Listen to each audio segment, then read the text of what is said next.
informados de todos los contenidos y webinars de AFM en YouTube, suscribíos y dale a la campanita. Un saludo. Buenos días y bienvenidos a todos a este webinar, ¿no?, que organizamos desde STEC, en el que vamos a hablar sobre robots en entornos de fabricación. Contamos para ello con grandes expertos en este ámbito que nos van a contar sobre las tendencias en robótica, sobre robots colaborativos, robots móviles, robots también que trabajan con máquinas herramienta. Y bueno, pues antes de dar paso a estos ponentes, quiero brevemente también presentarme, deciros un poco quiénes somos los organizadores de este tipo de sesiones. Somos STEC. STEC es la Asociación Española de Tecnologías Inteligentes para la Fabricación Avanzada.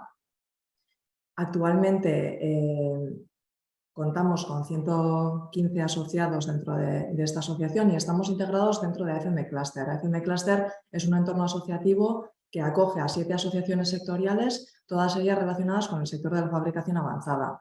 Podéis ver en esta transparencia pues, cuáles son los sectores que acogemos, ¿no? La máquina herramienta, la fabricación aditiva, herramientas de corte, mecanizado, corte, calderería, digitalización, automatización y robótica, que es la tecnología que tenemos dentro de la asociación STEC, herramientas de mano y startups también para la fabricación avanzada.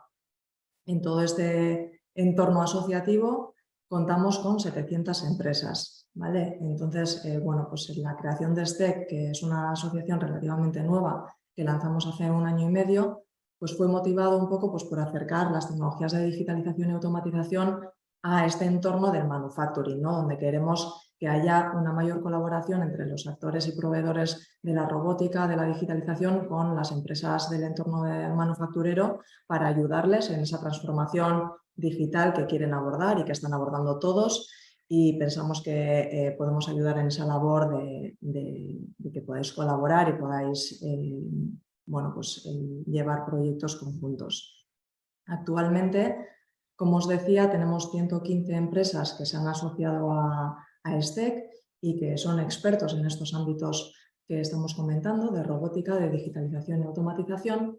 Son todas estas empresas que veis aquí y, bueno, pues si queréis conocernos un poco más, para que sepáis, la semana que viene vamos a estar en la Feria Plus Industry, donde se celebran conjuntamente una serie de ferias, Bidigital, Aditec, subcontratación, etcétera, y donde el clúster organizamos pues, un stand compartido donde vamos con más de 20 empresas asociadas, y también organizamos unos encuentros B2B. ¿Qué es esto de los encuentros B2B? Pues que si os inscribís en el enlace que os hemos dejado aquí, pues podéis ver qué otras personas van a acudir a este evento y podéis solicitarles reuniones. Son empresas del entorno del manufacturing, la mayoría de ellas, las que os vais a encontrar en nuestros encuentros B2B, y bueno, pues lo que queremos es fomentar esa colaboración. Nosotros lo que ponemos es un espacio también para que sucedan esas reuniones en nuestro stand, en un espacio dedicado para que podáis tener estas reuniones. Entonces os dejo aquí el enlace. Y también me gustaría comentar que el 8 de junio, durante la celebración de la Feria Plus Industry, el último día, celebramos también la Asamblea General de STEC. Es la segunda asamblea de la asociación que organizamos y bueno, pues estáis invitados también a venir a conocernos. Allí contaremos lo que estamos haciendo, todas las actividades que hemos hecho hasta ahora y las que estamos poniendo en marcha de cara a este año y en lo que queda de año. Y bueno, también habrá una ponencia muy interesante relacionada con bueno, pues, los nuevos entornos de trabajo, el talento, cómo atraer talento a nuestras organizaciones, qué falta nos hace y nos va a hacer. Y simplemente eso, estáis todos invitados. Y por último, quiero comentar también pues, un evento que estamos organizando con muchísima ilusión, que recuperamos ahora tras los años de pandemia, y que es el Congreso del Manufacturing que organizamos del 25 al 27 de octubre, donde estáis también todos invitados. Y si queréis que os mantengamos informados pues, cuando salga el programa, etcétera, pues podéis dejarnos vuestro contacto para que os vayamos mandando información sobre este evento, que pronto empezaremos a contaros un poquito más sobre los contenidos que van a tratar también sobre temas de digitalización, de automatización, de robótica, temas de fabricación aditiva, de sostenibilidad relacionado siempre con el mundo del manufacturing, que es el mundo en el que nos movemos en AFM Cluster.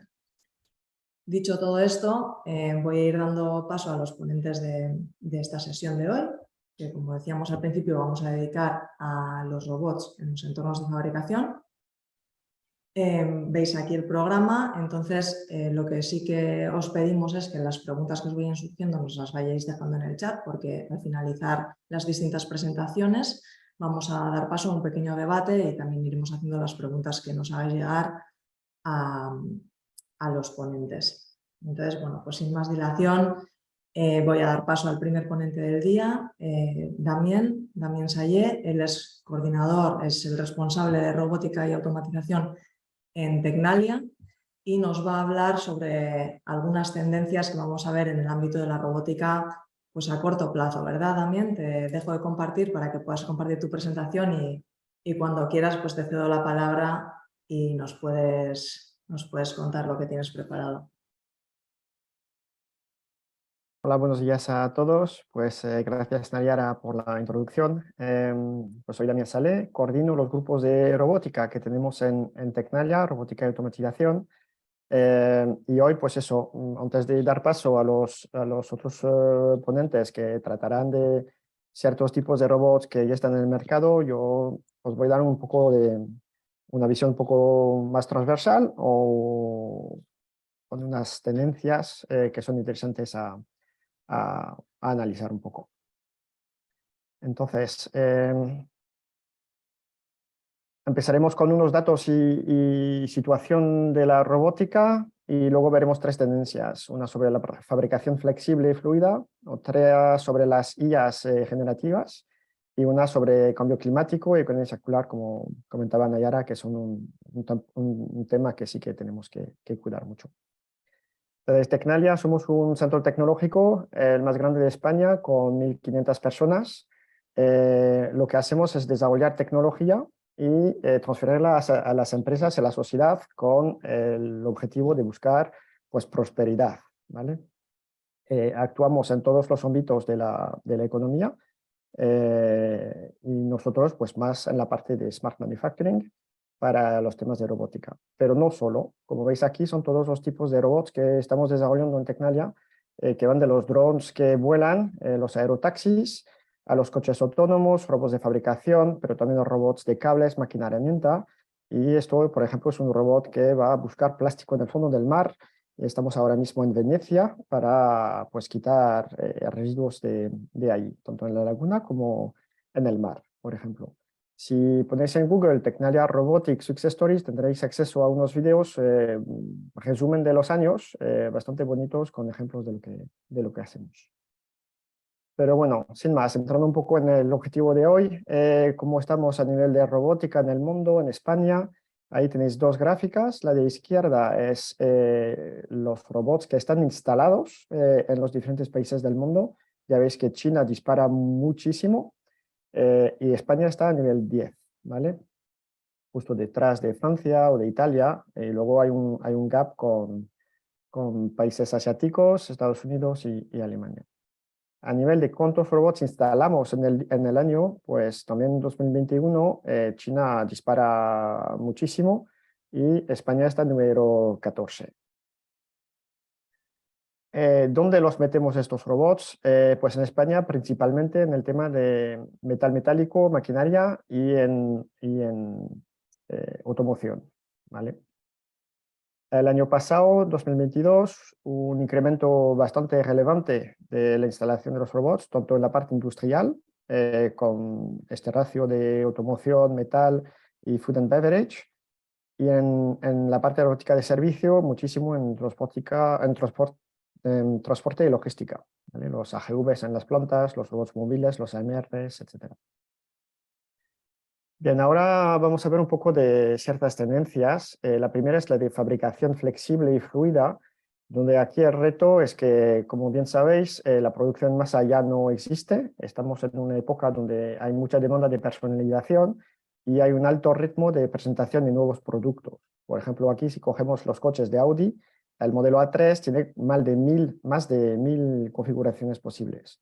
Entonces, todas estas variantes de producción, de producto, la fabricación la tiene que gestionar. Entonces, impacta directamente en las cadenas de fabricación y tienen también que buscar soluciones de flexibilidad para adaptarse. Aquí podemos ver dos tendencias en esta búsqueda de flexibilidad. La primera es un concepto de ir a fabricación fluida. Pasar básicamente de líneas continuas de fabricación, donde cada etapa se hace paso a paso detrás de la otra, a un concepto más matricial, donde hay unas islas, cada isla es una instalación que puede ser manual o robotizada, y los productos, en esta imagen son los coches, pasan de una isla a la siguiente por unos AGVs o vehículos autónomos móviles. Y entonces, lo que permite es una mayor flexibilidad para distribuir las tareas entre las diferentes estaciones de trabajo. El takt time no depende del paso de la estación más lenta y entonces también da una capacidad de reaccionar más rápidamente a unos cambios de producción solicitada para meter más matrices, más celdas o para reorientar un poco los flujos dentro de esta matriz. Obviamente, la necesidad de estos movimientos internos hace que el espacio de trabajo está menos optimizado y que necesitamos un sistema de gestión mucho más avanzado. Otra tendencia es la fabricación flexible con los robots, que nos toca un poco más hoy. Aquí tienes una gráfica donde vemos el impacto, las barreras que ponen las pymes a la hora de integrar robots en su producción. Y el número 1 es, otra vez, la no flexibilidad de una célula robótica tradicional para gestionar variantes de productos. Luego temas de costes y un poco más adelante, que también es relevante, temas de formación de las personas, de programación y de mantenimiento. Entonces, para solucionar esto, a los robots a día de hoy se les dota de mucha capacidad de buscarse la vida, ¿vale? Esto lo hacemos con unas técnicas de inteligencia artificial o de programación más fácil, lo que permite pasar de un robot que es un automata a un robot que es adaptativo, ¿no? Entonces, aquí son conceptos que veis en los vídeos ilustrativos a la derecha, de utilizar sensores de fuerza para contactar con piezas, de robots móviles, de cálculo automático de trayectorias basándose en la información de una percepción, visión artificial 3D, de tocar el robot a mano para programarlo más fácilmente, de teleoperarlo a distancia. Bueno, todas estas técnicas que al final lo que permiten es que el robot se adapte a su entorno y que sea fácil de reconfigurar su espacio de trabajo y su tarea. Un paso más allá de esto, estamos hablando ya de mucha de IA, inteligencia artificial. Hay un mundo a día de hoy que cuando hablamos de inteligencia artificial la gente lo asocia directamente a Deep Learning. El Deep Learning es una técnica dentro de la inteligencia artificial que lo que permite es dando muchos datos y diciéndole lo que hay que buscar, el algoritmo se fabrica él solo. Entonces es como una forma diferente de dejar al sistema aprender.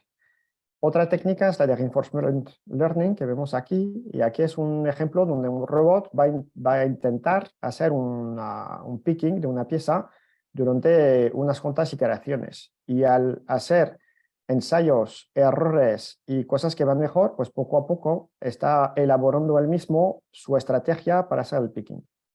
Son dos técnicas, Reinforcement Learning y Deep Learning, que son muy utilizadas, y todas las que hemos visto antes también. Es lo que sería a día de hoy la parte de ella que podemos plantear, meter en vuestras empresas o en ciertas aplicaciones.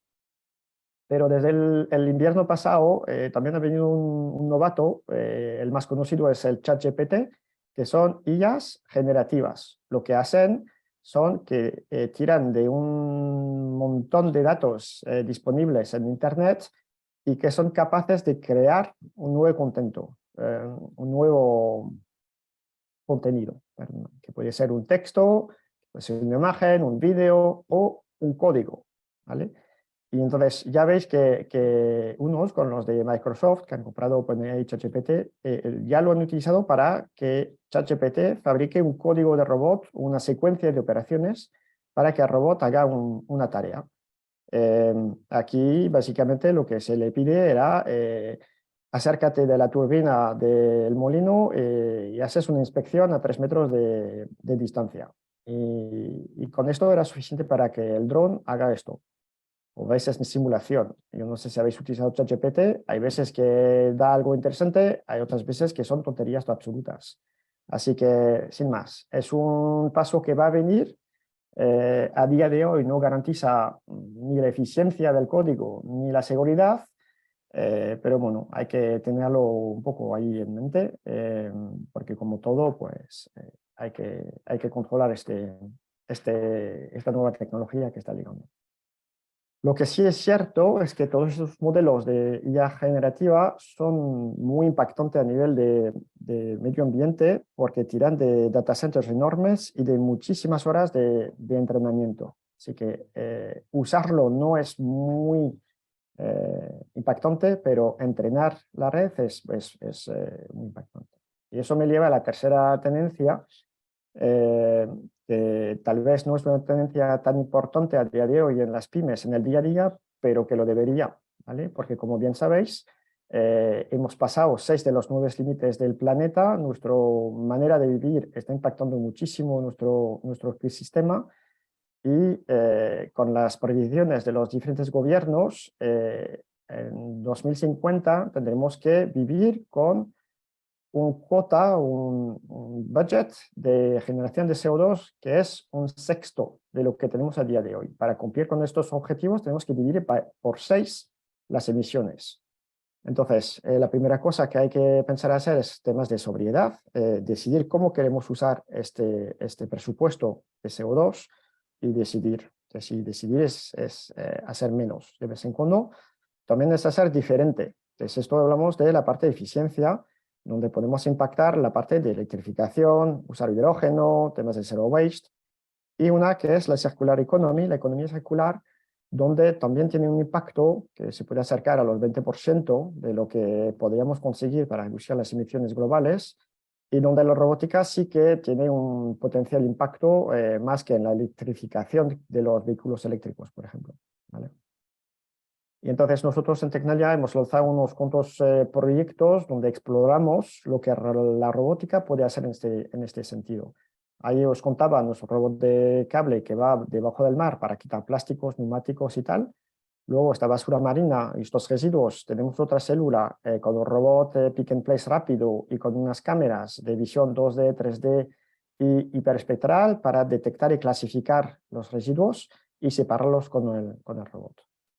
Otra línea es la del desmantelamiento. Ahí trabajamos en lo que son pues, los motores eléctricos, las baterías, los residuos electrónicos, todos estos componentes que tienen un interés a ser desmontado para separar mejor los componentes y los materiales que tienen dentro para que su reciclado sea más fácil y más eficiente. Y la última línea es una de inspección, reparación, donde ahí también tiramos mucho de los robots, de la visión 3D para verificar si hay fallos, dónde están, y de fabricación aditiva para reparar estos fallos, ¿vale? Entonces ahí son unas pinceladas, entiendo que muy lejanas del día a día de las empresas que tenemos en el territorio, pero que es importante tomar en cuenta para que tengamos un futuro interesante. Entonces, para dejarlo hoy,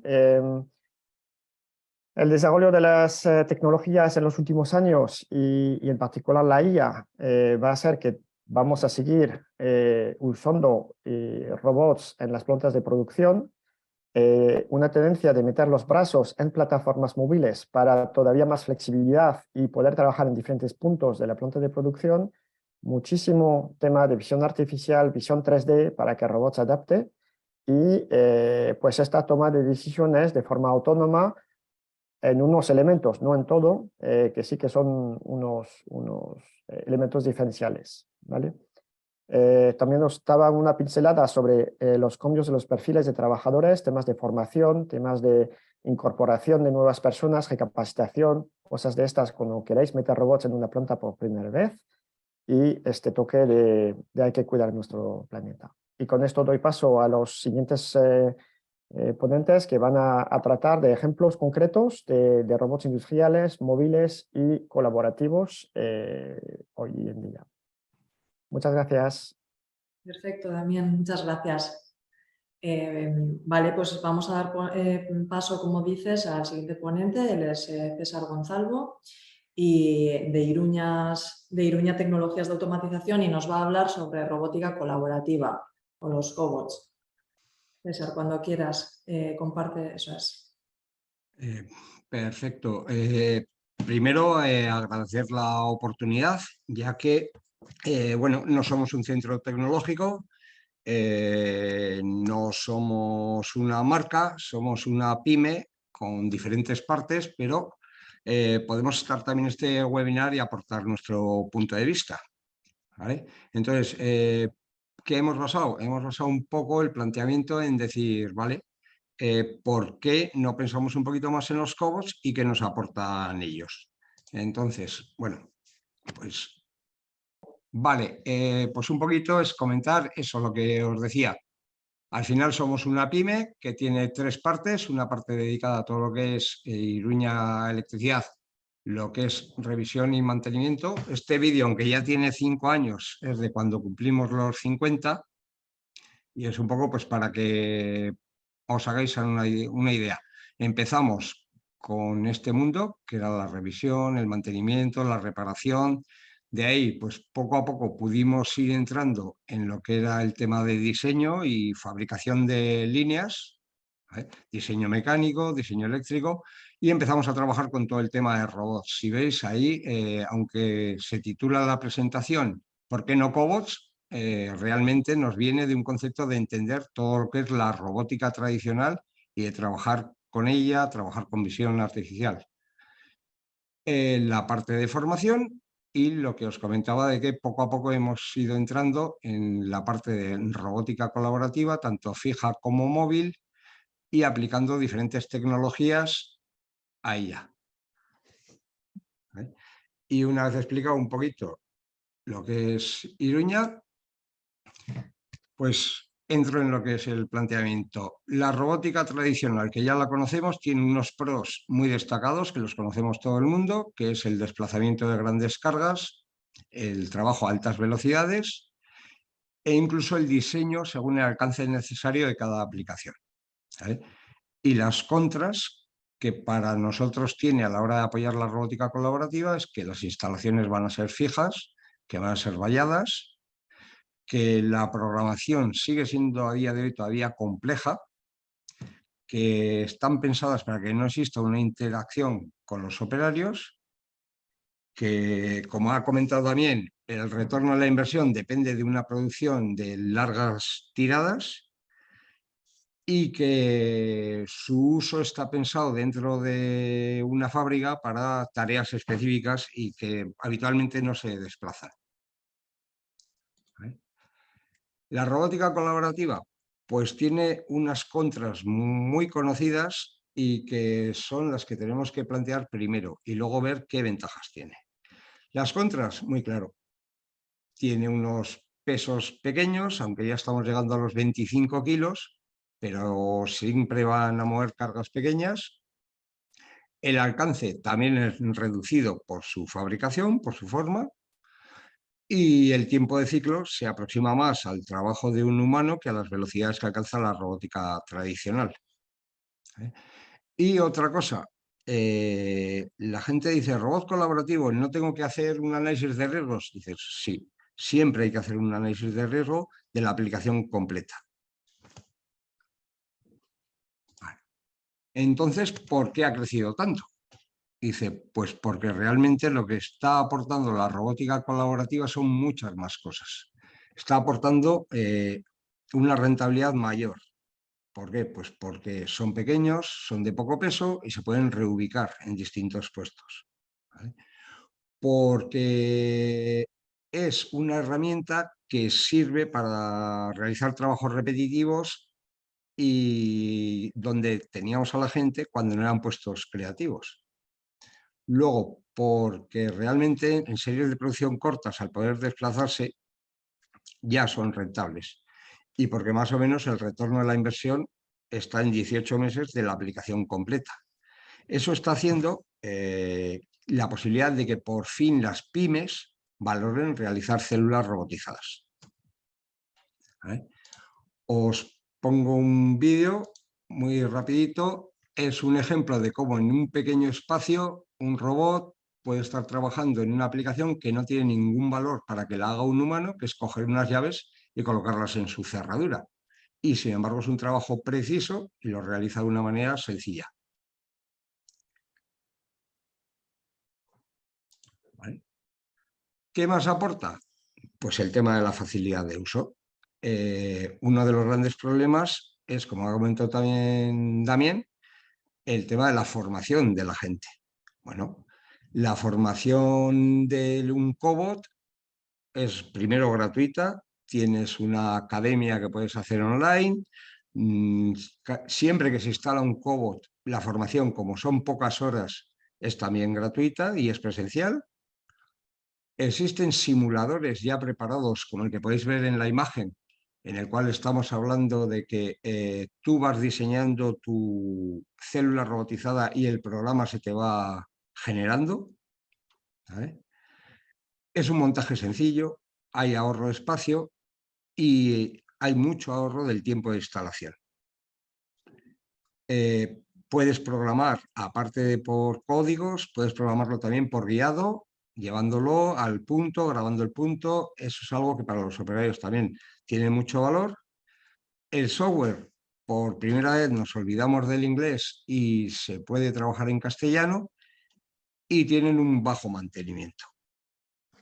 ¿Vale? Entonces, ¿qué ocurre? Uno de los paradigmas, uno de los cambios importantes que hay, además de que ya se puede introducir en las pymes, es que el operario puede ser el propio programador. ¿Vale? Os pongo un ejemplo de lo que es el espacio, el pequeño espacio que ocupan, porque aquí, aunque la aplicación está vallada porque está dosificando a altas temperaturas hot melt, ¿vale? Tenemos a 4 robots en un espacio trabajando que si fuesen robots tradicionales sería un poco más complejo por su peso y el espacio que ocupan.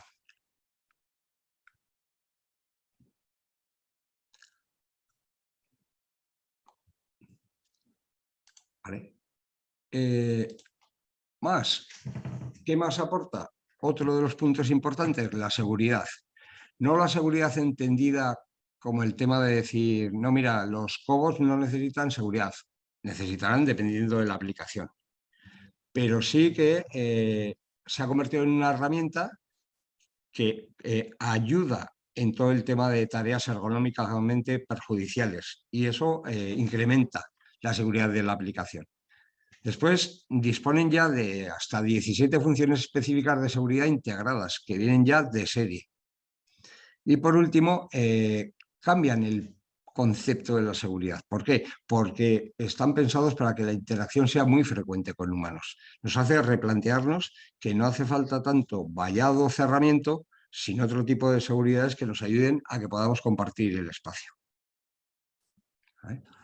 Os pongo un ejemplo de compartición de espacio, además en una aplicación bastante curiosa, porque se está utilizando el cobot como una herramienta más para las zonas más perjudiciales ergonómicamente de los trabajadores.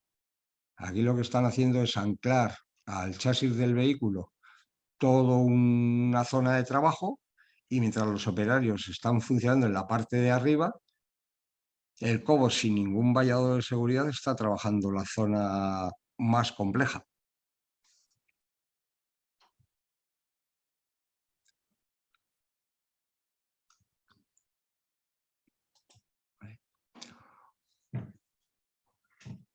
Por continuar un poco con las ventajas, alrededor de la robótica colaborativa ha aparecido antes algo que antes no se hacía, y es que han abierto a cualquier desarrollador su software interno, su corazón, y de esa manera han aparecido un montón de marcas que trabajaban alrededor de la robótica que han generado herramientas específicamente para los cobots. con mejores formas de seguridad y con unas comunicaciones de software muy sencillas para ellos. Y la tendencia últimamente ya no es solamente a desarrollar software o hardware para los cobots, sino ya tener aplicaciones con trayectorias, con análisis de optimización de flujos y todo ello para los cobots, en las aplicaciones más típicas, lo que es el paletizado, la carga-descarga, atornillado, machine tending. Y os pongo un ejemplo de una de las aplicaciones estas del fabricante canadiense Robotic, que ha desarrollado una cámara 2D específicamente para instalarse en la última muñeca del robot y que se puede programar desde la misma pantalla del cobot. No precisa ningún otro tipo de aplicación ni ningún elemento externo.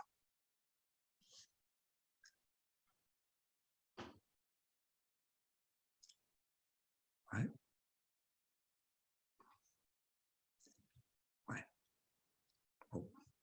Vale.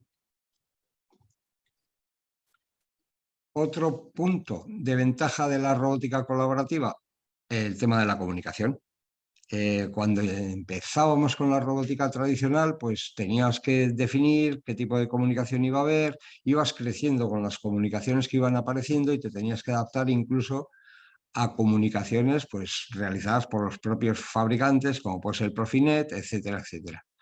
Los cobots, la mayoría, ya están abiertos a todo tipo de comunicaciones industriales, las llevan integradas, no tiene un coste adicional, pueden programarse también en ROS y eso ha hecho que rápidamente se hayan podido acoplar por su tamaño y por ese tipo de comunicaciones, pues a formar parte de otros equipos, que era también lo que se comentaba antes, de cómo cada vez más se instalan cobots encima de robots móviles.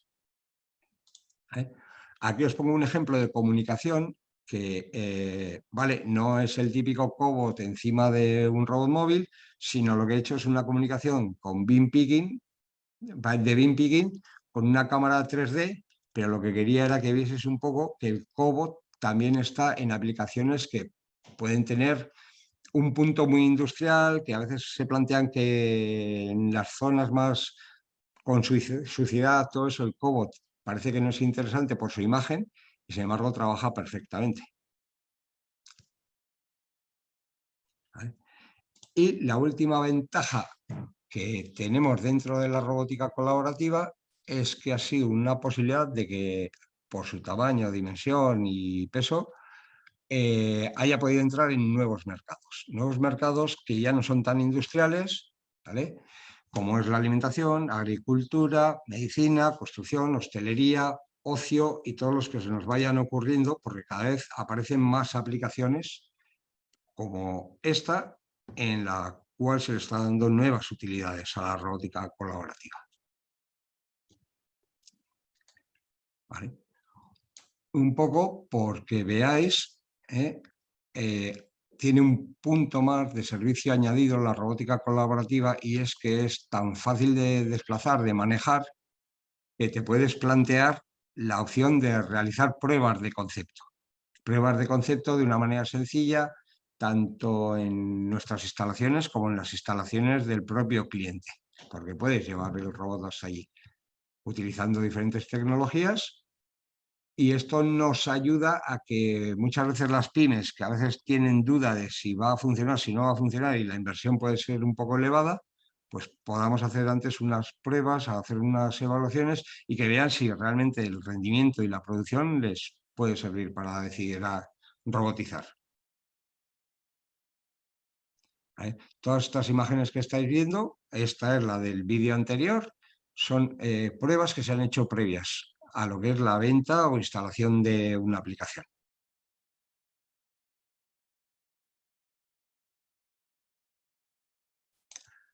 ¿Vale? Entonces, lo último es decir, vale, ¿qué elección es la correcta? Y dices, bueno, pues ni una es mejor que la otra, ni la otra. Ni siquiera son excluyentes. A veces puedes decidir si metes un robot tradicional o un cobot. Sí que lo que hay que hacer es analizar correctamente las necesidades en cada aplicación que se vaya a robotizar, ¿eh? Y bueno, eso era un poco lo que os quería transmitir y el planteamiento con el que trabajamos desde Iruña. Muy bien, César, muchas gracias. Luego te plantearemos alguna pregunta. Vamos a seguir con el siguiente ponente, ¿vale? Que vamos un poco mal de tiempo. De acuerdo. Entonces, puedes dejar de compartir y el siguiente ponente es Fernando León, director técnico de FANU. Entonces, Fernando, cuando quieras, comparte y nos cuentas sobre robotización en máquina herramienta, ¿no? Que es de lo que nos vas a hablar. Hola, buenos días. Gracias por la presentación, Nayara. Muy interesantes las presentaciones de mis colegas anteriores. Creo que han mencionado varios temas de los que yo quería mencionar también, pero voy a pasar un poco por encima de esos temas. No sé si se ve la presentación en pantalla completa ahora o... ¿Hola? Sí, No, ahora en no la modo vemos. PPT. Espera, a ver. Ahora no la Ahora, vemos. Ahora sí. vale. ¿Se ve la pantalla, no? Perfecto.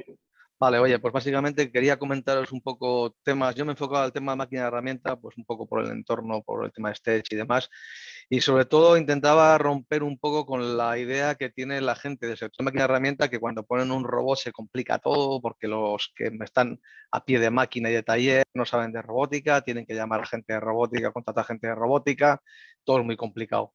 Y yo creo que hay herramientas que todas las empresas de robótica, en este caso FANU y otras, están intentando desarrollar para simplificar todo esto. He dividido la presentación básicamente un poco una introducción de FANU, unas aplicaciones robóticas industriales generales. Yo pienso que todavía la robótica industrial, aunque se está dando mucho de robótica colaborativa, tiene un gran campo, como ha dicho César al final. Hablaré un poco del tema de máquina herramienta y de la posibilidad de conectar y simplificar la programación de CNCs y robots. Y por último mencionar un poco trabajos en los que está trabajando FANU con temas de inteligencia artificial. Hay un departamento de IoT creado ya hace un par de años y os lo comentaré por encima y unas conclusiones. Directamente creo que FANU lo conocéis bastantes de vosotros, es una empresa multinacional japonesa, la central y toda la fabricación está al pie del monte Fuji y tenemos oficinas por todo el mundo. En el caso de FANU Iberia tenemos oficinas en Barcelona, en breve nos vamos a Sant Cugat, ahora estamos en Castelldefels, estamos a punto de movernos a una nueva oficina en Sant Cugat. Tenemos oficinas en el Goibar, especialmente por el tema del sector de máquina de herramienta, en Portugal, en Porto y en Madrid recientemente, bueno, hace ya un año, estamos en San Fernando de Henares. ¿Qué productos son los que comercializamos? Básicamente CNC para el sector de máquina de herramienta, motores, servomotores, robots, que es la parte que me voy a centrar hoy, y luego otras máquinas de inyección de plástico, centros de mecanizado, máquinas de corte por electrosión. Y bueno, esa parte hoy la voy a obviar y me voy directamente a la parte de robots. Aplicaciones, pues básicamente FANU tiene un banco de pruebas que es su propia factoría. En la propia factoría de FANU, en casi todos los procesos se utilizan robots. Hay más de 5.500 robots instalados en fábrica, en la parte mecanizado, de montaje, incluso montaje de robot con robots, montaje de motores, montaje de CNCs. Entonces es nuestro banco de pruebas fundamental. Aquí veo unas cuantas aplicaciones. Voy a intentar quitar el sonido, no sé si voy a poder. Bueno, básicamente lo voy comentando por encima. Hay diferentes aplicaciones. Perdonad, a ver si puedo parar el sonido. No sé cómo. No se escucha, Fernando. ¿No se escucha el sonido del vídeo? No, no. Ah, perfecto. Pues entonces, básicamente aquí veis diferentes aplicaciones de beam picking, de robots colaborativos, de robot en multiar. Esta es una aplicación de learning en la parte de un poco con sensores externos, acelerómetros. Intentamos que un programa de robot se optimice automáticamente por el propio robot y conseguimos, sin tener que intervenir con programadores, reducciones de tiempo de ciclo hasta un 10%. Es tecnología interna desarrollada por FANU. Continuando un poco con las aplicaciones, pues básicamente otro tipo de aplicaciones, pues ahora veréis algunas como el beam picking, que habéis comentado alguno de vosotros. En nuestro caso tenemos visión propia de FANUC. Aquí veis una visión estática, aunque también puede ir embarcada sobre el robot. Y bueno, son aplicaciones típicas de beam picking que cada vez vemos más en el mercado. Aplicaciones, por supuesto, el sector, sobre todo de alimentación, de SCARA, perdón, de robot deltas, robot SCARAs y robots antropomórficos haciendo temas de pre-grouping, temas de inserción de componentes, calidad. Siempre es, en este caso, con visión FANUC, temas de ensamblaje de componentes, temas de pulido, rebarbado, lijado. Tenemos sensores de fuerza propios que utilizamos. También se puede utilizar sensores de fuerza no FANUC, pero en este caso es una aplicación de pulido, perdón, de recateado con un robot FANUC y un sensor de fuerza. Temas, por supuesto, en la parte logística, últimamente mucha demanda de robot en el sector logístico, Amazon o otro tipo de clientes similares.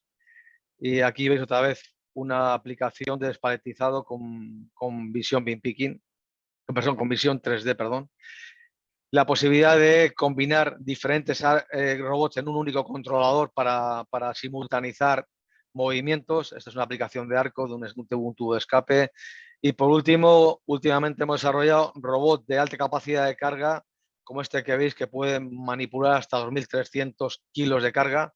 Y bueno, es uno de los robots más grandes, por no decir el más grande que hay actualmente en el mundo, ¿vale? Y bueno, en todo caso, también robots colaborativos. Este es un robot hasta 35 kilos de capacidad de carga. Es un robot que fue el primero que sacó FANUC la parte colaborativa, que permite el guiado manual, aunque luego hemos ido a otra tendencia que hay en el mercado. Bueno, aquí veis unos carros con guiado manual, se puede montar en AGVs. Y bueno, es un poco una idea general de lo que estamos trabajando en robótica colaborativa en este caso. Que el centro de mi presentación básicamente es el sector de la máquina herramienta, sobre todo pequeñas y medianas empresas, cómo simplificar la programación y la integración de robots. Partimos de que disponemos de simuladores de robots, simuladores de centros de mecanizado, la posibilidad de trabajar conjuntamente para hacer estudios de tiempo de ciclo, tanto de la parte de carga-descarga, por ejemplo, como la parte de simulación de mecanizado. Como antes ha comentado César y creo que también Damián, cada vez más tenemos robots colaborativos en aplicaciones limitadas desde mi punto de vista, pero que van a más, porque se están introduciendo en sectores que antes no se planteaban ni robotizar. Básicamente, las limitaciones que tienen este tipo de aplicaciones, desde mi punto de vista, son el alcance, la capacidad de carga de 5 a 35 kilos y sobre todo los tiempos de ciclo, que en general son robots más lentos, pueden trabajar en condiciones cuando los operarios están lejos, con escáneres de seguridad y demás, muy rápido, pero yo creo que todavía es un nicho de mercado que, aunque últimamente hay mucha demanda, es un nicho de mercado que todos los fabricantes de robots estamos entrando, es un nicho de robot que no va a hacer que el resto de robots desaparezcan, ni mucho menos, ¿vale? Entonces, un poco aquí una aplicación de carga-descarga con uno de estos robots colaborativos en los cuales básicamente combinamos lo que es el guiado manual, la visión 3D y la programación en RoboGuide. Si la programación de la instalación está bastante desarrollada, el tema de programar una aplicación en fábrica es sencilla, con nuevos iconos de programación en los mandos de programación, con guiado manual y con visión. Entonces, cada vez más vais a ver este tipo de robots en aplicaciones de carga-descarga. En nuestro caso, es una prueba con un centro de mecanizado de Robodrill, que es un centro mecanizado propio de FANUC, pero bueno, lo estamos intentando mostrar en ferias y en aplicaciones para que veáis lo simple que resulta una programación. En este caso, la visión va embarcada y nos permite que, aunque la pieza esté desplazada, pues esa visión se simplifique mucho y la programación se simplifique mucho. Perdón. Cuando hablaba de simplicidad de conexión, nosotros hemos hablado de QSSR, Quick, Simple, Setup, robotización, y empezamos desde la parte hardware, cuando las máquinas son FANUC, con CNC FANUC, básicamente con un cable Ethernet comunicamos máquina y robot. Cuando el CNC no es FANUC, también se pueden utilizar protocolos Ethernet, no es tan sencillo. Y luego he querido hablar hoy un poco de la parte de programación, el QSSR G-Code, que es la posibilidad de programar robots desde el CNC para gente que no sabe programar robots, utilizando programación ISO convencional. Es una parte que queremos potenciar, ya estamos empezando con ello y queremos potenciar. Entonces, hasta ahora, ¿cómo se programaban las máquinas? Pues básicamente había unos programas de mecanizado y al final del mecanizado, mediante unas macros, se hacían llamadas al programa de robots y el operario de robot de máquina normalmente reconocía la programación de robots y ahí es donde entraba el robótico.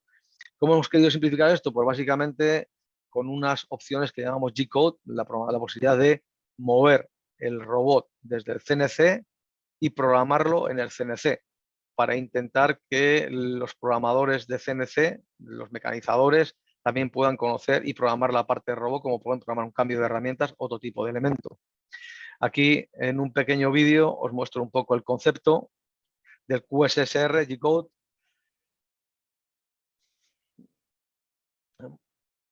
Voy a avanzar el vídeo porque vamos un poco justo de tiempo, y fijaos, si os vais a la parte, digamos, a la parte de movimiento del robot, la puedo mover con un mando igual que en el CNC. Ahí estoy moviendo el robot con un MPG, un mando de programación de CNC. Voy al CNC y programo las trayectorias en el CNC y puedo hacer la programación sin tener que tocar para nada el mando del robot, ¿vale? Es un poco el concepto del QSSR G-Code. Aquí veis una aplicación de carga-descarga con un robot colaborativo. Anterior a un robot convencional, aquí es un robot colaborativo del tipo CRX. Como os decía, podemos tener ese tipo de robot hasta 25 kilos con la posibilidad del guiado manual. Y aquí estamos en lo mismo, estamos comunicando el robot mediante un cable FLNet y haciendo la programación del robot desde el CNC. Se puede utilizar la tablet de programación para quien quiera, o se puede utilizar el propio CNC para la gente no experta en programación. Un poco, cada vez más vemos diferentes posibilidades en el mundo, sobre todo pensando en pequeñas o medianas empresas que tienen centros de mecanizado o máquinas, pues aplicaciones de carga-descarga frontal, lateral, con robots montados en AGVs, máquinas o robots en posiciones con raíles en el suelo o raíles en la parte posterior de las máquinas, con robots que atienden a dos máquinas. Todo el tema del tiempo de ciclo, pues depende del tiempo de ciclo de las máquinas, puedo hacer ese tipo de combinaciones. También cada vez más vemos el tema de cambio de herramientas. Cuando son máquinas muy grandes con herramientas muy pesadas, cada vez vemos más el robot como un elemento adicional a la máquina. Y nosotros incluso en la parte de RoboDrill, es un centro de mecanizado que puede llevar hasta 21 herramientas, pero tenemos la posibilidad de poner almacenes de herramientas adicionales y mediante el robot proceder al cambio o de herramientas en diferentes tipos de trabajos. También cada vez más me parece que es el tema de robótica móvil la va sobre todo a tratar el compañero, creo que de Kingdom, pero bueno, cada vez más estamos viendo en el mercado la posibilidad de montar robots en vehículos guiados, en AGVs o en vehículos o en elementos que se mueven manualmente. En nuestro caso no somos fabricantes de AGVs, pero sí estamos en condiciones de montar robots colaborativos o de otro tipo en AGVs y, bueno, y hablar con los diferentes fabricantes de AGVs. Un poco, también como os decía, FANUC está trabajando mucho la parte de datos, la parte de inteligencia artificial y demás, y estamos con productos como MT-Link AI, que es un software desarrollado en FANUC que nos permite comunicar máquinas, ver el estado de funcionamiento de una máquina y prever si esa máquina está de alguna forma distorsionando el control el funcionamiento normal y detectar paradas de producción antes de que se produzcan, ver diferentes estados de las máquinas y no solo con máquinas de FANUC, mediante protocolos OPC, UA o MT Connect podemos conectar máquinas que tengan CNCs de otros fabricantes. En la parte de robótica también estamos trabajando bastante o mucho en el mantenimiento predictivo. Ya varias fábricas de automóviles, entre ellas General Motors, nos premió hace ya unos años por el software Zero Downtime, que es un software de mantenimiento predictivo que lo que hace es, basándose en los algoritmos propios del robot, estimar que un elemento puede fallar en un tiempo y avisar con el tiempo suficiente al personal de mantenimiento para que planifique una intervención fallo se produzca. Y bueno, ya como conclusiones, para mí es importante. Antes César comentaba el tema de que la robótica colaborativa y la robótica industrial pueden convivir. Como os decía, cada vez vemos más proyectos de robótica colaborativa en el mercado. Yo, para la gente que se quiere robotizar ellos mismos, porque ahora la tendencia, hágase usted mismo, yo propongo que a la gente, os sugiero que la gente, empresas pequeñas y medianas, arranquen con proyectos sencillos, que consulten con los fabricantes de la máquina que tienen si la máquina está preparada para comunicar con robots. A veces hay que intervenir en el PLC de la máquina y nos olvidamos de esto.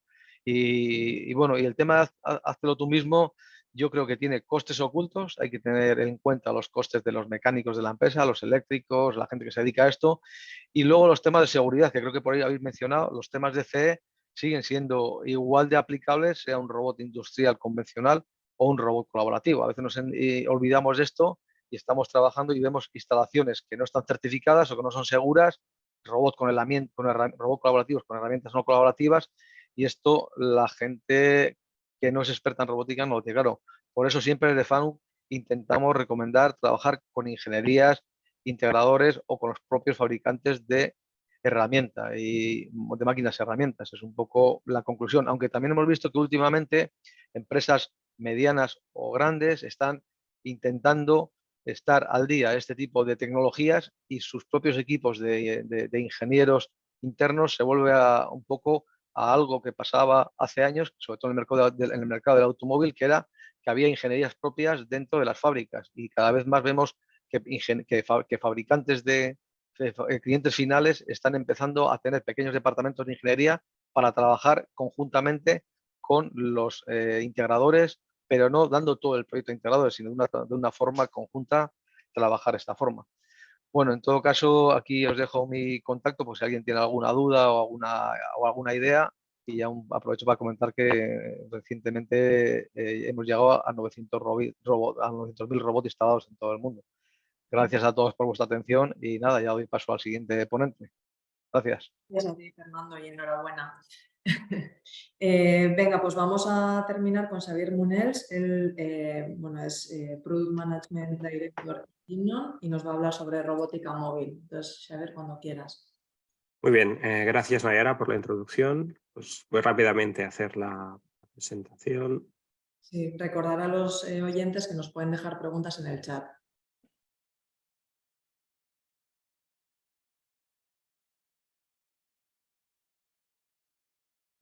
Muy bien, pues voy a ello. Lo primero que voy a hacer es presentar brevemente a Kibnon, para aquellos que no nos conozcáis. Kibnon es una empresa española cuya sede central está en la provincia de Barcelona, en Barberà del Vallès, aunque somos un grupo internacional con 11 sedes entre empresas filiales y diferentes centros de trabajo, alrededor de unos 215 empleados.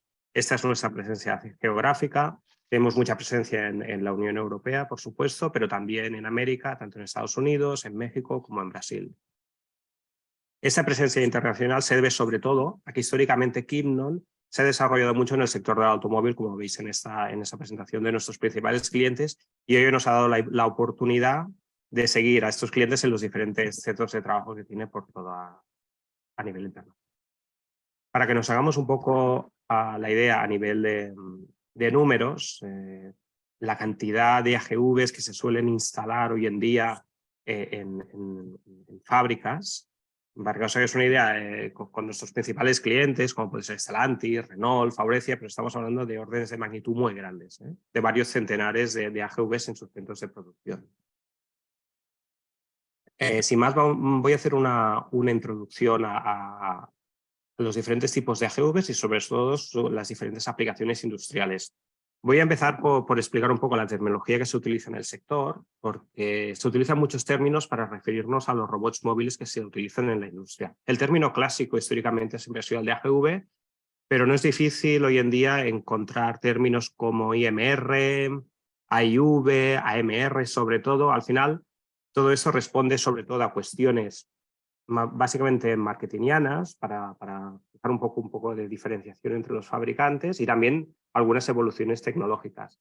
Pero si somos un poco más rigurosos y vamos a bibliografía o a referencias técnicas, como pueden ser normativas, tanto la normativa americana como normativas internacionales como la ISO, vemos que la nomenclatura continúa siendo mucho más clásica, como en el caso de Estados Unidos, Automatic Guided Industrial Vehicle, o Driverless Industrial Trucks en el caso de la ISO. Así que existen muchos términos, pero todos ellos se refieren a robots móviles de uso industrial. Basaré mi presentación sobre todo en explicar diferentes aplicaciones que nos podemos encontrar de estos robots móviles en la industria, sobre todo en cuanto al tipo de aplicación, bien en intralogística o bien en aplicaciones de producción, como ya se ha comentado tanto en la presentación de Damien de Tecnalia como también un poco en la de César de Iruña, sobre todo lo que es robots embarcados o fabricación flexible, donde se utiliza la AGV propiamente como línea de acción. Empezando por las aplicaciones más clásicas de intralogística, nos podemos encontrar el transporte de carros, de bases rodantes, bien sea típicamente desde el almacén de la línea de producción, aplicaciones de picking y kitting, o incluso con automatización embarcada para la transferencia mediante bandas de transporte, rodillos o otras soluciones. También podemos encontrar el transporte de racks, estos son estanterías de material sin ruedas, o incluso el transporte de pallets. Y en cuanto a aplicaciones de producción, fabricación sobre el propio bastidor de la AGV o con un robot embarcada, siendo el robot móvil un eje más del robot. Aquí tenemos unas imágenes de cómo son típicamente las aplicaciones de intralogística. Podemos encontrar AGVs que arrastran los carros situándose por debajo o AGVs que arrastran a modo de tractora, a modo de cabeza tractora un tren de carros. Aquí os voy a mostrar un vídeo de una aplicación realizada en SEAT Zona Franca, donde se aporta el material de la línea de producción, en este caso a una célula robotizada. Y ese era el proceso antes de la utilización de AGVs, en este caso con un vehículo tipo carretilla contrapesada, operada manualmente. Y ese es el resultado con la misma célula de fabricación, pero en este caso interactuando directamente la AGV con la célula robótica.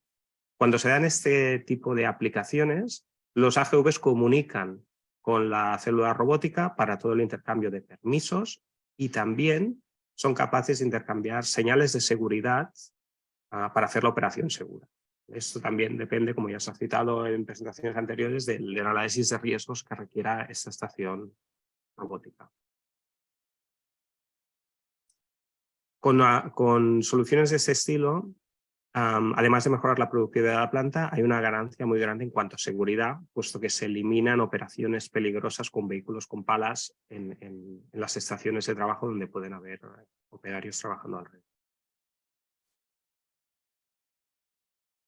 Aquí vamos a ver una aplicación típica de AGVs, que son las de secuencia de picking, de preparación de los materiales que se van a utilizar en la línea de fabricación, creando un kit que se utiliza en un punto concreto de la línea de producción. En este caso voy a poner un vídeo y vamos a escuchar su vídeo porque se explica perfectamente.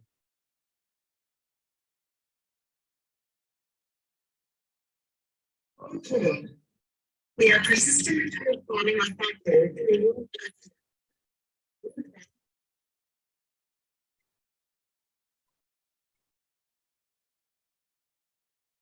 No se escucha eso, Xavier. Me decís que no se escucha el audio, ¿no? No. Vale, pues lo explico encima. Disculpad, pensaba que se oiría. Bien, pues lo voy explicando yo. En este caso, en los almacenes se produce una selección de materiales en función de las órdenes de fabricación. En este caso vemos un ejemplo de pick to light, donde el operario prepara los materiales que se van a tener que utilizar en función de la secuencia de fabricación. Estos materiales son preparados a tiempo, entregados al AGV. El AGV va a la línea de producción en el momento esperado para sincronizarse con la unidad producida y se entregan estos materiales en la secuencia correcta a la línea de producción. De esta manera, fijaos que en la línea de producción no se acumula ningún tipo de material, en la cual tenemos una ganancia de espacio y también de flexibilidad porque permite tener el material necesario para cada unidad fabricada distinta. Esta es una aplicación que históricamente se ha utilizado mucho en diferentes sectores, pero en especial en el sector del automóvil. Y es ideal para utilizar AGV. Otra aplicación que podemos encontrar es el transporte de base rodante desde el carro con una automatización específica que permita el transporte de cualquier tipo de material entre una estación de trabajo y una AGV. Este tipo de aplicaciones además permiten mucha flexibilidad al usuario final porque puede utilizar AGVs de aplicación general de intralogística y una personalización de una base rodante que se la puede hacer el mismo fabricante de AGVs o un integrador y permite de esa manera flexibilidad de utilizar AGVs para intralogística con esta aplicación o para casos de uso más generalistas que pueda tener en la planta. Además aquí vemos una solución bastante especial, sin elementos activos, donde todos los elementos activos están en la estación y no en el AGV.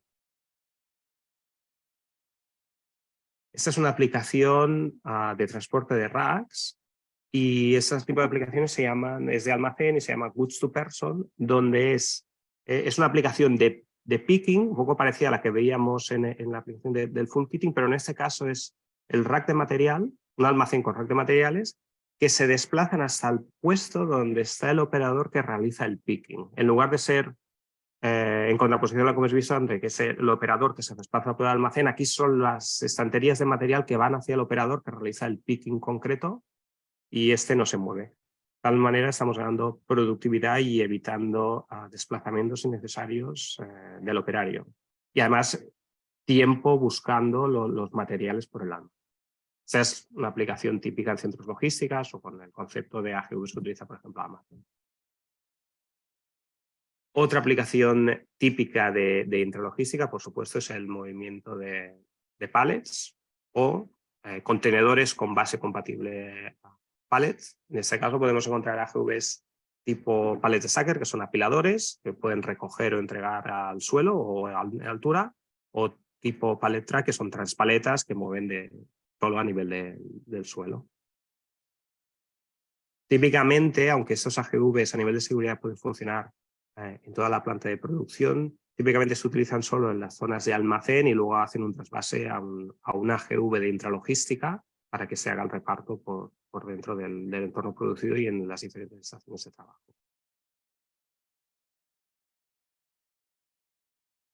Aquí vemos un detalle del tipo de sistema de navegación que utilizan los AGVs. Se mueven dentro de un mapa y podemos ver en tiempo real cómo se mueven.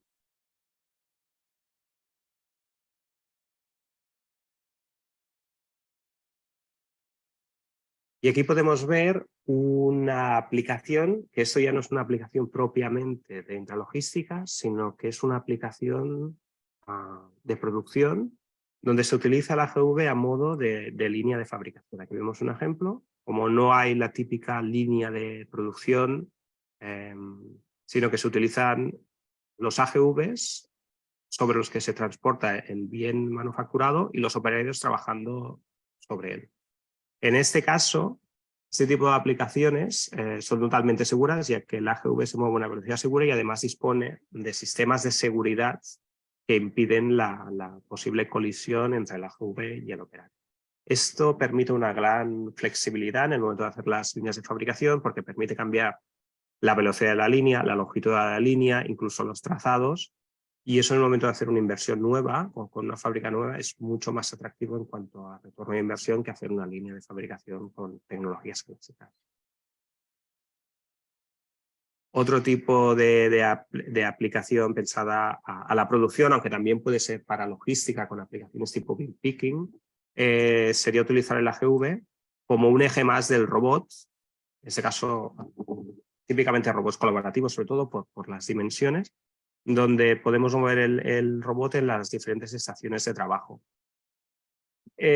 Para estas soluciones existe tanto la posibilidad de tener el AGV y el robot embarcado de forma solidaria o el robot en un carro donde el AGV lo puede dejar trabajando en una estación de fabricación y ese AGV dejarlo ahí e ir a realizar otra tarea, como puede ser mover, por ejemplo, otro robot colaborativo o hacer alguna tarea de intralogística, de tal manera que los dos equipos pueden estar trabajando simultáneamente, porque si combinamos un AGV con un robot, el momento en el que trabaja es excluyente uno de otro. Es decir, el robot trabaja cuando el AGV está parado y el AGV cuando está parado no está trabajando, que es cuando trabaja el robot colaborativo. Si podemos separarlos, de esta manera podemos darle un mayor uso a ambos equipos. Estas soluciones van muy bien especialmente para bajar el plazo de amortización de los robots, puesto que los podemos mover en diferentes puntos de la línea de fabricación y no quedan fijos en una estación de trabajo que podrían tener tiempos muertos. Finalmente, un poco de presentación del portfolio de Kipnon para que veáis de las diferentes aplicaciones, pues que sería en el caso como el nuestro, pues tenemos AGVs apiladores, con movimiento. Aquí también podemos ver la movilidad de los AGVs, que en función de nuestro layout será relevante.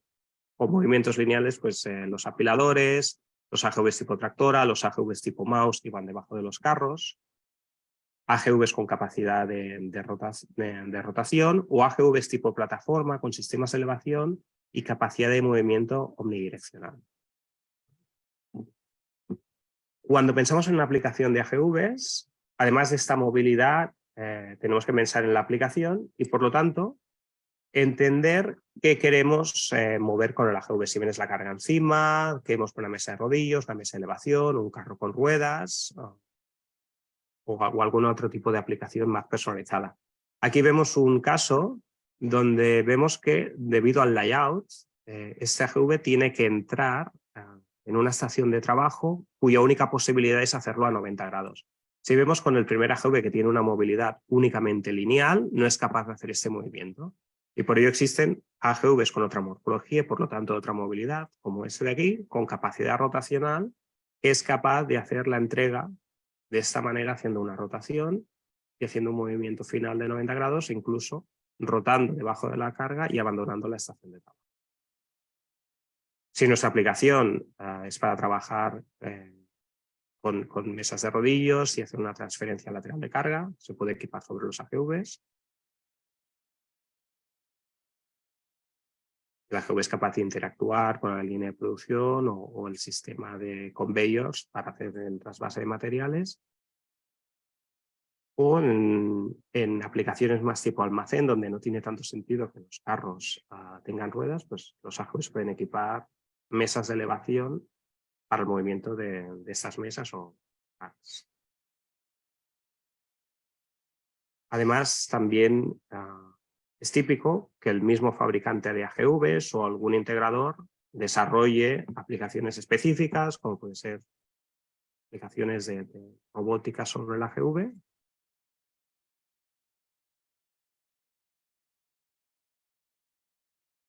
O incluso otro tipo de aplicaciones más especializadas. En este caso es un ejemplo de un secadero de embutidos, donde este tipo de personalización pues, se puede hacer específica para la aplicación necesaria.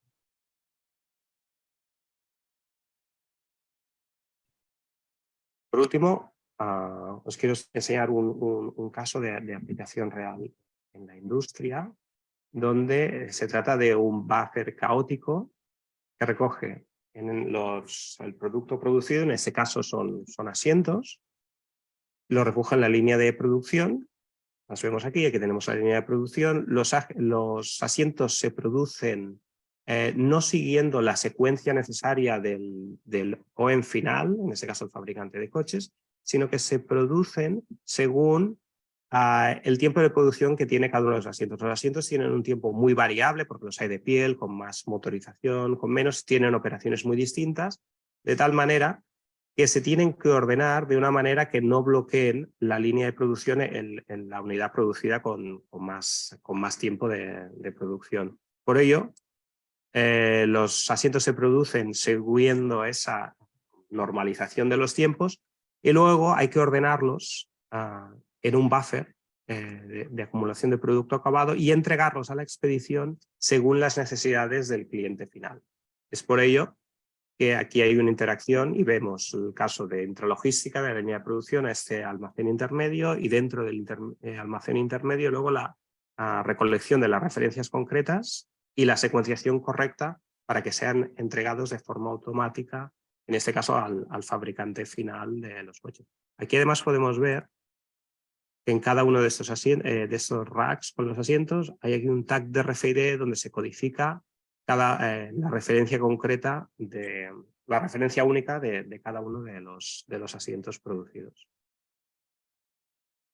Aquí podemos ver cómo los AGVs aprovechan los tiempos de parada que tienen ante las estaciones, en este caso en una estación robótica que extrae el asiento para hacer la expedición y aprovechan ese tiempo para hacer la carga de baterías. Aquí en este ejemplo vemos un poco de mezcla de aplicación de almacén, de intralogística y interacción con la robótica. Muy bien, pues esto es todo por mi parte. Muchas gracias por la atención. Perfecto, pues muchas gracias, Xavier. Bueno, teníamos una pregunta aquí por parte del público que no sé si creo que César ha empezado a contestar, pero bueno, nos preguntan qué método de calibración de robots y TPCs utilizáis. Sobre todo entiendo que iría dirigida a Iruña y a FANUC. ¿Podéis contestar así brevemente? O Fernando, no sé si has contestado tú en el chat también. Fernando, César, ¿podéis poner Sí, todas? bueno, sí, si queréis yo, Fanuc, básicamente, así muy rápido, tenemos dos métodos, uno muy sencillo que es por teaching, llevar a un punto fijo y hacer una calibración rápida, y a otro mucho más preciso y más exacto por visión. En todo caso, a la persona que ha mandado la consulta, si quiere datos o si quiere un manual, incluso la explicación se le puede enviar, que mande un correo Vale. y le mandamos información en concreto. Pero básicamente, respecto al tiempo, en el caso de teaching, yo estimo que unos 10 minutos, más o menos, porque lo he hecho varias veces, y por visión sé que es más largo, porque sobre todo hay que montar una serie de útiles para luego ir con la cámara, pero unos 30 minutos más o menos. Vale. Bueno, Vale. por la parte que me toca a mí, pues simplemente le he respondido un poco rápido. Le digo lo mismo que Fernando. Hay una calibración dual que viene de fábrica que es larga y luego sí que tenemos la opción de trabajar con el 3D y hacer una calibración en in situ. ¿Podéis encender las cámaras, por favor, cuando contestéis? Vale. Os hago una pregunta a todos, ¿vale? ¿Cuáles son los desafíos que creéis a los que se enfrentan las empresas a la hora de integrar un robot y de qué manera les ayudáis vosotros o cómo les guiáis en superar esos obstáculos o en ayudarles a guiarles en qué tipología de robot tienen que elegir, etcétera? ¿Quién quiere empezar? César, empiezas tú, que ya antes ya lo había yo. Bueno, no sé si el Mm, resto, o Damián, o Gonzalo, perdón, o Xavier, no.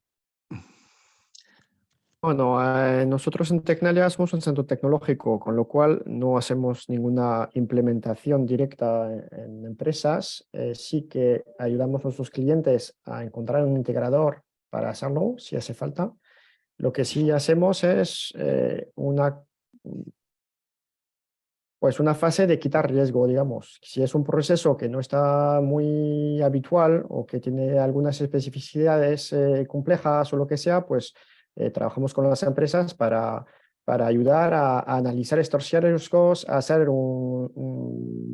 pues no sé, una célula de prueba, unos ensayos, trabajar sobre la automatización del proceso combinado con el robot, y con esto tenemos un concepto que es viable tanto técnicamente como económicamente, y luego trabajamos con un integrador para que se le pueda implementar en una empresa. Entonces, es una fase, digamos, previa a la instalación de un robot o una integración de un robot en un cliente como proyecto de quitar riesgo de la aplicación para que luego se pueda implementar. Y eso, bueno, pues aplica en cosas que no son, digamos, habituales, porque ahí para cosas habituales, pues los fabricantes y los integradores tienen ya soluciones probadas, eficientes y tal y cual. Así que es para cosas donde hay riesgo, donde hay desconocimiento, adelantamos este análisis y inventamos conceptos diferentes para llevarlo a cabo. Vale. César, ¿vosotros qué acompañamiento hacéis o cómo ayudáis a las empresas a elegir los robots adecuados para cada aplicación? Bueno, a nosotros, como nos suele tocar más pequeña empresa, ¿vale? Primero, cuando el tema es un poco más amplio, colaboramos con los centros tecnológicos. De hecho, estamos en varios proyectos con ellos. Cuando es una pyme y está empezando a entender, a querer entender cómo automatizar, le decimos que hay 5 puntos. Que uno es, ¿qué quieres conseguir? ¿Qué entorno tienes? Segundo, ¿qué tipo de robot necesitas? Ahí es donde definimos si tiene que ser un robot colaborativo, un robot tradicional. El tipo de herramienta o herramientas que necesitan, ¿vale? Lo que ha comentado Fernando un poco de que a veces necesitan un cambio de herramientas para que sea más eficiente o lo que sea. El tipo de comunicación con la máquina con la que va a interactuar. Y por último, englobado en todo ello, el tema de la seguridad. Entonces, ¿cuál es la ventaja? Que cuando trabajamos con el robot pequeñito, con el cobot, podemos hacer las pruebas que habéis visto en el vídeo. Vale. Una pregunta para Xavier. ¿Existen problemas de autonomía en los AGVs cuando se embarca alguna aplicación robótica que también consume energía? ¿Y qué soluciones hay para extender esta autonomía? Correcto. Supongo, Nayara, que te refieres más a soluciones tipo del robot colaborativo embarcado sobre la AGV y demás, ¿no? Entonces, los AGVs tienen un sistema de carga de baterías que llamamos en línea, que se utilizan los momentos de paro para recargar batería, y dependiendo de si hacemos esta aplicación del robot colaborativo sobre la AGV, puede compartir las mismas baterías o podemos equipar un segundo pack de baterías solo dedicado robot colaborativo, y en ese caso duplicamos el punto de carga en dos de tal manera que podemos mantener o incluso superar la autonomía de lo que sería una AGV trabajando solo sin el colaborativo. Perfecto. Muy bien. Respecto al tema de la seguridad, que lo habéis sacado varios de vosotros, bueno, ahí estáis indicando, ¿no?, que los cobots, aunque sean más seguros, pues que no nos tenemos que confiar y que hay que hacer igualmente un estudio de seguridad. Entonces, en este sentido, al final podemos decir, o sea, ¿es seguro trabajar con estos cobots, con los robots móviles? ¿Qué estudios hay que hacer? ¿Cómo una empresa debe abordar esto? O sea, en este sentido, ¿qué nos podéis aconsejar? Bueno, yo, si queréis, os comento un poco la experiencia que hemos tenido. Es que poco a poco las empresas que hacen los análisis de riesgo y certificaciones han ido entendiendo lo que es la normativa, aparte de la de máquina, el tema de la TS 15066, que está más orientada a la robótica colaborativa. Lo que ha ocurrido es que al final tú tienes que hacer un análisis de riesgo de aplicación completa, que incluye herramienta, que incluye entorno, etcétera, etcétera. La diferencia o el cambio de paradigma es que antes todo era lo vallo y ya está, porque no va a haber interacción, y ahora me puedo plantear unas cámaras de visión, me puedo plantear unos escáneres. Ha cambiado el concepto, buscando siempre que el operario pueda interactuar con el robot. Ese ha sido un poco el cambio a la hora de hacer un análisis de riesgo. Y eso es lo que tenemos presente. Fernando. En este punto diría que hay una confusión en el mercado, a veces por la gente que no está muy metida en profundidad en robótica, es pensar que un robot convencional tiene que llevar siempre un vallado. No siempre es así. Hay elementos de seguridad, escáner, software de seguridad que permita a un robot industrial trabajar sin vallado, pero lo que sí es importante es que se haga, aparte de la normativa de que un robot sea colaborativo, al final esto es una integración como otra cualquiera de robótica y hay que hacer un estudio CE y una evaluación de riesgos por parte del integrador o por parte de la empresa. En este sentido, no hay que confundir que tener un robot colaborativo quiere decir que la aplicación sea colaborativa, y eso todavía, desde mi punto de vista, no se está explicando bien. Y ya te digo que creo que la mayor confusión es automáticamente identificar robot colaborativo con no vallado, y estamos viendo en algunos sitios, en varias empresas ya, que al final cuando llega el comité de seguridad, el robot colaborativo acaba estando dentro de un vallado, cosa que no tiene mucha lógica. Otro de los temas... Ahí añadir un pequeño ejemplo ilustrativo de esto es que nosotros llevamos con robótica colaborativa desde el principio y hemos peleado mucho con lo que estaba diciendo Fernando, ¿no? El ejemplo más llamativo es, yo pongo un cuchillo en un robot colaborativo, se acerca de mí, me toca el ojo y como ha detectado el contacto, se para. ¿Vale? El robot colaborativo ha hecho su trabajo, ha detectado el contacto, se ha parado. Safety measure del robot colaborativo cumplido. Seguridad de la célula no cumplido porque ya tienes el ojo.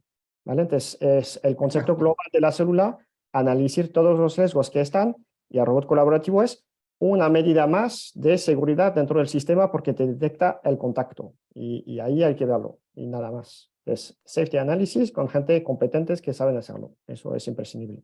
Al final hay un tema importante ahí, que el empresario o el dueño de la empresa tiene una responsabilidad final. Si están trabajando con un robot que causa un accidente, al final, si no ha sido certificado por nadie, hay ahí un tema legal importante.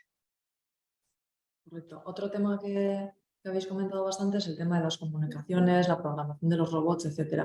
En ese sentido, ¿podéis aclarar un poco mejor, cuál es el avance o cómo se están ahora mismo comunicando los robots, pues, con los sistemas digamos, de gestión de la empresa, con el análisis de lo que está ocurriendo en la planta? ¿Cómo se comunica el robot con, digamos, esa plataforma, ¿no?, que nos ayuda a controlar todo lo que está sucediendo en planta?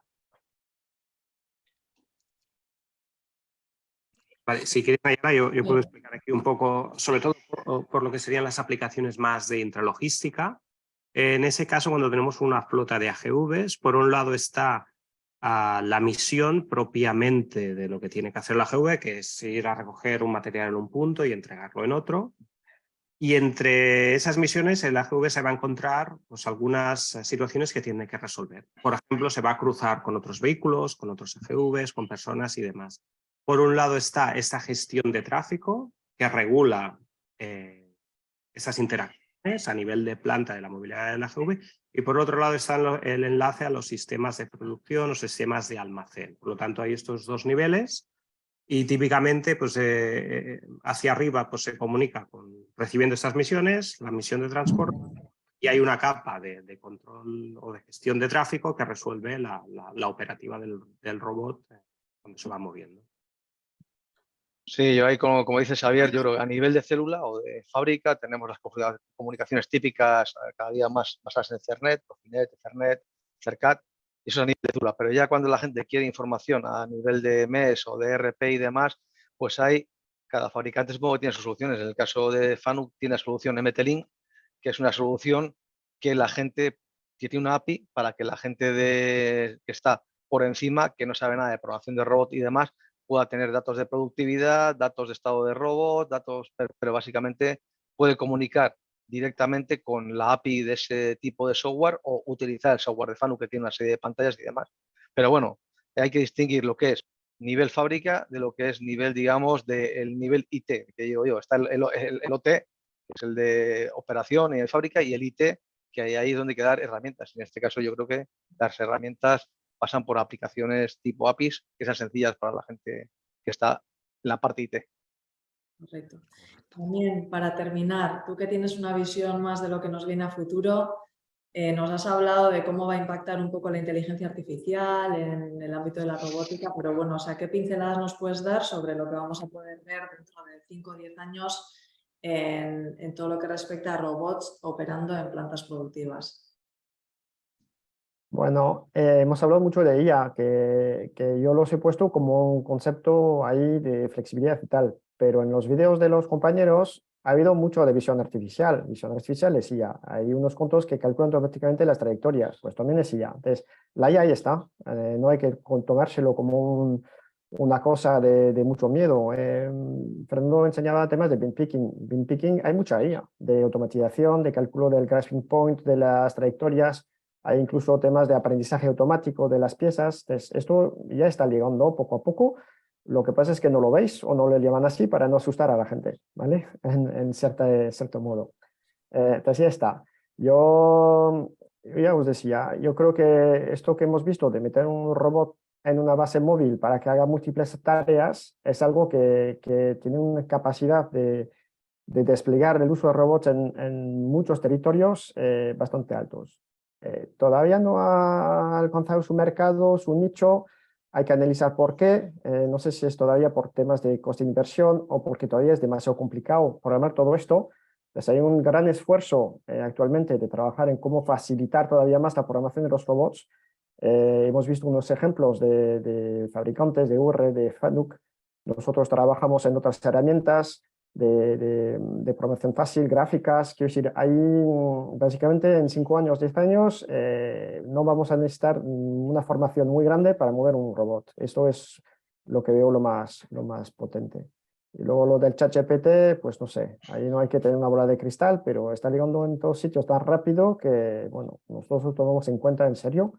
Y lo que más tomamos en cuenta es cómo hacer que estas herramientas sigan siendo usables por gente que no saben lo que es un robot y que no maten a nadie. Es cómo aguantamos el tema de la seguridad, de la safety dentro de estas herramientas que generan cosas solas que tal vez están bien y tal vez no están tan bonitas, ¿vale? Entonces ahí como un poco de protector, ¿no? De estas cosas que nos vienen al futuro. Y eso es un poco pinceladas, digamos. Muy bien, pues muchísimas gracias a los 4. Han sido unas presentaciones muy interesantes. A los oyentes deciros que el vídeo queda grabado y os lo mandaremos en unos días. Estará disponible en nuestra página web, en STEC también. Y muchas gracias por estar ahí, por quedaros hasta el final. y nos vemos en la siguiente jornada que organicemos. Venga, muchas gracias a todos y hasta luego.